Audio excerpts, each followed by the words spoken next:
Hi, and welcome to the IHC Craft Room. I'm Mary. In today's video, I'm going to show you step by step how I made this non-traditional autumn wreath.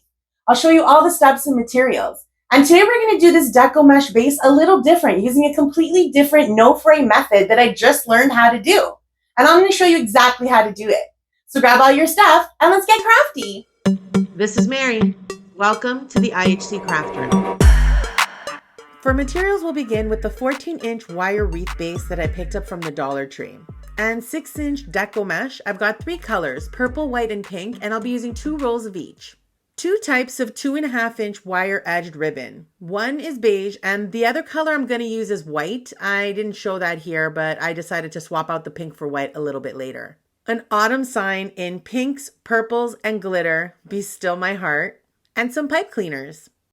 For tools, we're going to need Gregorio the glue gun, a pair of scissors, a ruler, and some toothpicks.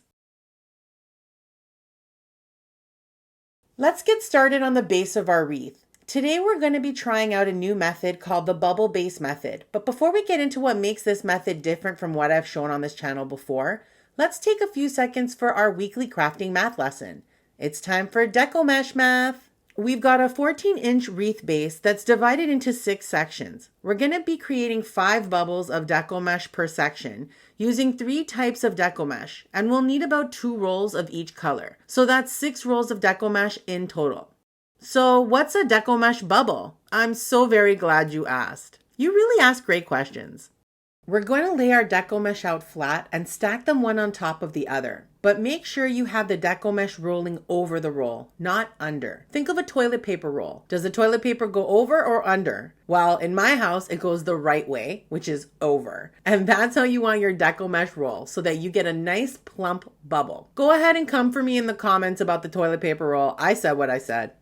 Now that we have that laid out the correct way, I'm going to go about 1 inch from the end and then scrunch that Deco mesh up, and using a pipe cleaner, I'll secure it to the 2 inner rings and across one of the crossbars by tucking the pipe cleaner under the base and out the other side.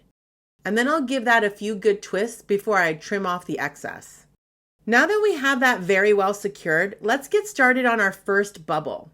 We're going to use my pretty glitter pink ruler to measure out 8 inches from the point where I tied the Deco mesh down. Then we're going to go ahead and scrunch that Deco mesh up right there at the 8-inch mark, and I'll take a pipe cleaner and tuck it under the 2 middle rings of the wreath base, and then secure the Deco mesh to the base, creating a fluffy, pretty bubble. Cute, right?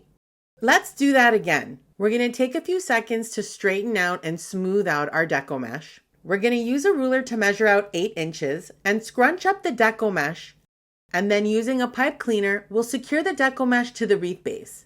Beauty. There you go. You are Deco mesh bubbling like a champ.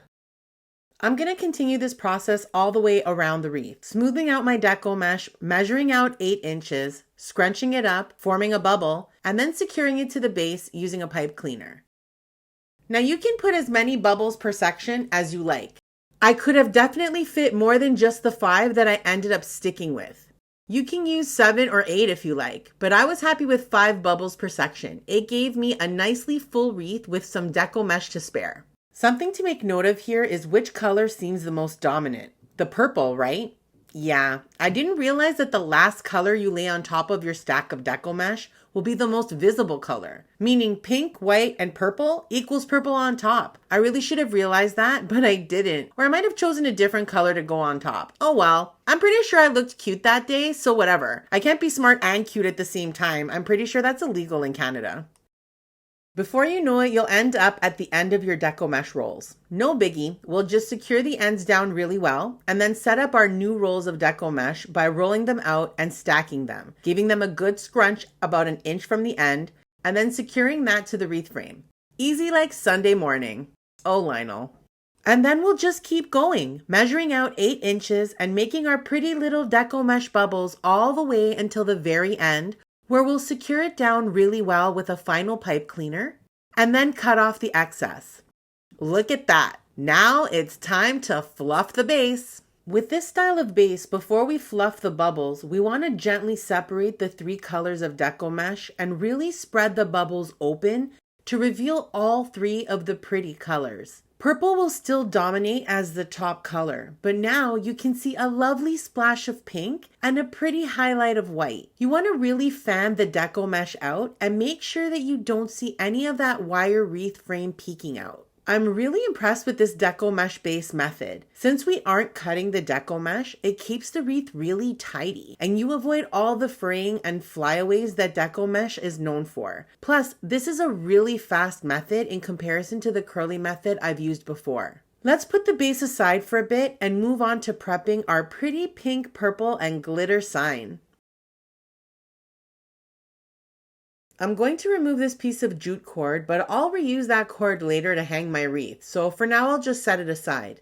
Then I'm going to add a line of glue straight up and down at the top of the sign right near the edge. That'll make it easier to tie it to the wreath frame later. Then I'll lay my pipe cleaner down into the hot glue, and using a toothpick, I'll make sure that that pipe cleaner is pushed down into the glue really well. I'll do the same thing on the bottom of the sign and on each side too. Once the glue is dried really well, I'll go back and add another line of glue on top of each pipe cleaner to really encase them in the hot glue so that they don't go anywhere. Let's set this aside too now and let it dry while we move on to our ribbon accents. Originally, I was going to use a pink ribbon, but after completing the base of the wreath and seeing how purple it came out, I really wanted to use the ribbons to help tone down the color palette a little bit. So now it's time to figure out how much ribbon we're going to need. You didn't think we were done with math today, did you? We're going to be using a taupe wired ribbon and a white wired ribbon to make 6 ribbon bundles in total. Each bundle will contain 2 pieces of taupe ribbon and 2 pieces of white ribbon. So that means we need 12 pieces of each color. And we're going to cut them all to 11 inches in length. So let's go ahead and do that. And then I'm going to dovetail the end of each piece of ribbon because I really like the way that looks. Now that we have our ribbon pieces ready, it's time to start preparing the bundles by crisscrossing one ribbon over the last, making sure to mix white and taupe. And then we're going to scrunch up the ribbon right there in the center of our crisscross. Then, using a pipe cleaner, I'm going to bundle that ribbon together. Give it an embarrassing amount of twists, and there you go. We made a ribbon bundle. Now, let's make 5 more, and then we'll have all the pieces ready to put our wreath together at last. First, let's add in our ribbon bundles. I'm just going to spread them out as equally around the wreath as possible. And once I have them in the right spot, I'll go back and tighten up those pipe cleaners and cut off the excess. Now let's add our sign and try to get it nicely centered before we secure it tightly with pipe cleaners and cut off the excess as well. Next, I'm going to tie that jute string on our wreath so that it's ready to hang, but first, we need one last finishing touch. I love this pre-made sign from the Dollar Tree, but I hate the little holes that are left behind from the string. So I'm going to cover them up by strategically gluing some ribbon in the perfect spot. And then it'll be time for her big debut. So what do you think of the final result? Do you love it as much as I do? I'm like literally gonna run upstairs and put this on my front door as soon as I stop recording this video. That's how much I love this. When I made the base, I was a little unsure because it was super purple and I didn't want purple to dominate this, but adding these pops of color, like these neutral pops of color with the white and the beige ribbon made all the difference in the world. That turned this wreath into something just so beautiful. And since I couldn't fit a bow to begin with, the ribbon accents really make this. So I'm super jazzed with the final result, and I'd love to hear what you think in the comments below. And if you're interested in learning how to make some more wreaths, check out one of these videos. And don't forget to subscribe so that we can continue to get crafty together. Toodaloo!